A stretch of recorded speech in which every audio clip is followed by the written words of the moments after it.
Guys, welcome to my new blog. तर guys आज part 2 आहे हेडन प्लेसचा. तर आज हेडन प्लेस बघायला जाऊया. तर तक्षुबाईला मी कॉल केला आहे, तो घरून येतोयच. तर बघू तो आल्यानंतर मग तो त्याच्याबद्दल त्याला विचारू की कोणतं हेडन प्लेस असेल आपलं. तर तक्षुबाई आलेला आहे. तक्षुबाई, आज पार्ट 2 आहे आपलं हेडन प्लेसचं. तर आज कुठे नेणार आहेस? मित्रांनो, आज आपण जाणार आहोत क्वारीवरती. क्वारी आपली म्हणजे थोडी अशी तुम्हाला दाखवतो डायरेक्ट तिथे गेल्यावरती. ब्लॉग शेवटपर्यंत बघा, कारण की इंटरेस्टिंग ब्लॉग तुम्हाला आता बघायला मिळतील आपल्या मित्राच्या चॅनलवरती. सो आता जाऊयात तिकडे.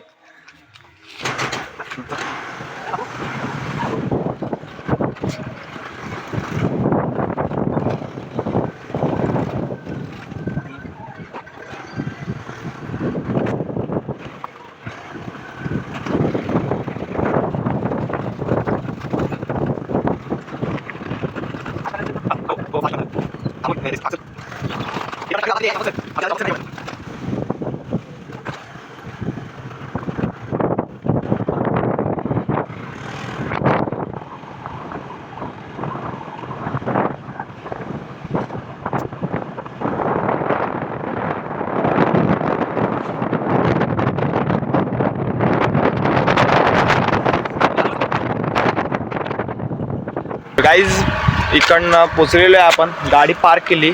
तक्षम बोलते की गाडी घेऊन जाऊ शकत नाही त्या प्लेसला, तर मग गाडी ठेवली इथे. विचारूया तक्षुबाईला की किती लांब आहे अजून. तक्षुबाई, अजून किती लांब आहे? इकडून गाडी नेऊ शकत नाही. 5 मिनिटाच्या अंतरावर रस्ता आहे. कारण की गाडी नेलीत ना तर तिथं पाणी आहे, तर पाण्यात गाडी अडकू शकते आणि चिखल पण जाम आहे. चल चालत जाऊया. तर गाईज, तक्षुबाईने तर सांगितलेलं आहे. तर चालू आता हेडन प्लेसला. बघूया कसा आहे तो हेडन प्लेस. तर ब्लॉग कंटिन्यू बघत राहा.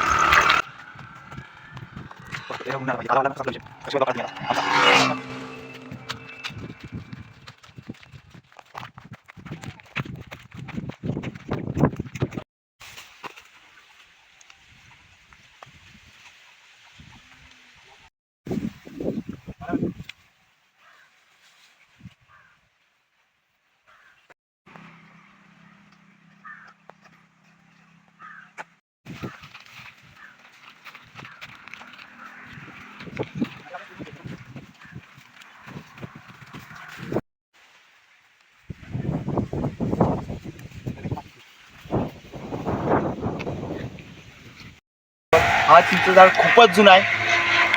तर जेव्हा तक्षुबाई बोलत होतं की लहानपणी आम्ही असायचो ना, तर आम्ही इथे आहेत ना झाडावर चढायचो, चिंचा खायचो. चिंचा खाल्ल्यानंतर मग तिकडे पवायला जायचो. कारण की तुम्हालाही माहिती असेल, चिंचा या आहेत ना 1 ऑक्टोबर नोव्हेंबर महिन्यामध्ये येतात. तर आम्ही चिंचा काढलेल्या आहेत. चिंचा गोड आहेत मस्त. तर मग बघूया पुढे आपण जाऊया क्वारीजवळ. म्हणजे एक तलाव आहे, तिथे लोक पहिले मासेमारी करायचे, आता पण करतात काही जण. आणि तो बघूया आपण. स्पेस दाखवतो तुम्हाला.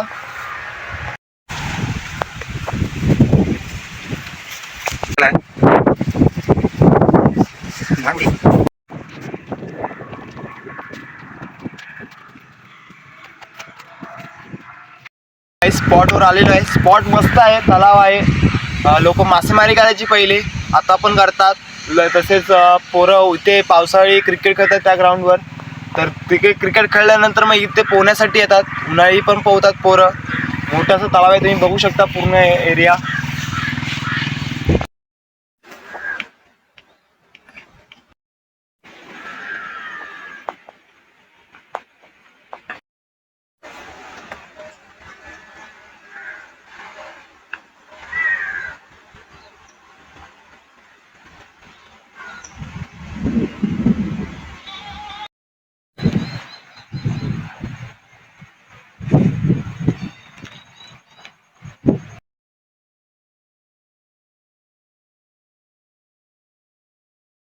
गाईज बघू शकता स्पॉट एकदम मस्त आहे. तुम्हालाही आवडला असेल तर गाईज नक्कीच आवडला असेल तर लाईक करा, सबस्क्राईब करा, नक्की विसरू नका त्याला. तर मग इथेच आपण ब्लॉग एंड करूया. तर पुढे मिळूया नेक्स्ट व्हिडिओमध्ये. तर बघूया पुढे.